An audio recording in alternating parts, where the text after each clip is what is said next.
Hello, David Plotnik, Director of Golf here at Brackett's Crossing with our Superintendent, Tom Proshek. It's been a real quiet year for you, hasn't it, Tom? Well, nothing going on at all, nothing.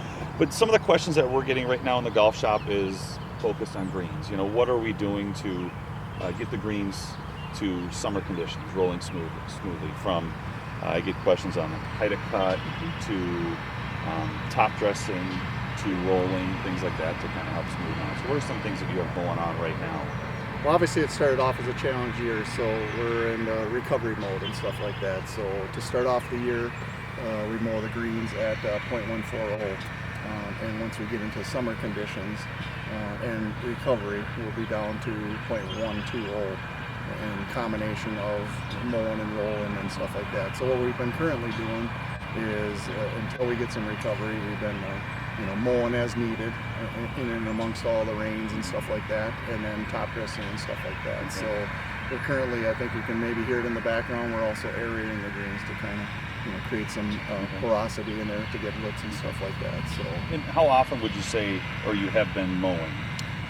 To date, it's anywhere from 3 to 4 days a week, and then rolling in between that. So okay. As weather changes, which I've kind of been saying that for 3 weeks, but as it changes, that'll increase to daily type of stuff. So. And top dressing, how often would you say you've been top dressing since we top dress probably 2 to 3 times a week, and we usually coordinate that around rainstorms and stuff, so the rain can kind of naturally push it in and stuff like that. So. And another question that I get in regards to top dressing is, what determines how much are we going to put down? Are there any reasons why we don't put more down or less down? Sure.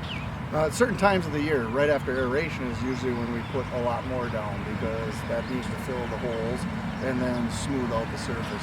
And then it's usually a week to 10 days before we get mowers back on it, because obviously the grass has got to grow through it. So what we've been doing is light and frequent, again, 2 to 3 times a week and stuff like that. Otherwise, we will just pick up all the sand if we just mow on it right away and stuff like that. So if you just put a bunch of sand down just to try to fill it in and smooth it off, that won't necessarily work out for you?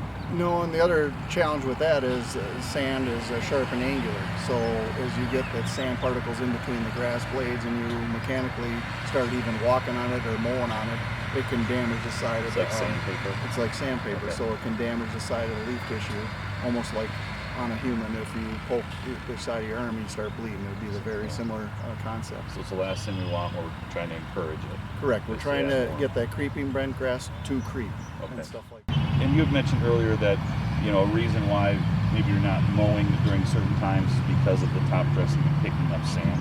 Correct. Great question. We have been in the beginning of the year, instead of putting the sand down and picking it up the following morning, we wait till a little bit later. In other words, we do a dry cut or a dry roll, so we're not picking up all that sand that we just put down, and the sand kind of helps smooth out the surface and stuff like that. So. And what are some of the factors that allow you to slowly start to mow it lower and lower, or does it even help to mow it? Maybe it doesn't help to mow it lower. Well, as of now, obviously on the greens it's called creeping bent grass, so you'll start to see some runners, that'll kind of creep over the poa that has not made it through the winter and stuff. So that's where our fastest recovery is going to be, is from that, creeping back over and stuff like that. So if we lower the height of cut, we take out all those creeping bent grass, and that'll slow down the recovery process. Okay. So it's kind of like Trump's hair. It just kind of lays over the bald spot. It makes it look like it's... Probably couldn't have said it any better. Okay. I think that was probably right on. Excellent. Excellent. Well, thank you. Thank you for taking the time out. I know it's really busy right now to chat a little bit. Well, this is all important, and we thank all the members for their patience. It's not been a fun year, but we're going to get through this, and one of these days the sun's going to stay out for more than maybe a day or two type of thing. I can't wait to see that very soon, I hope. Thank you. Thank you.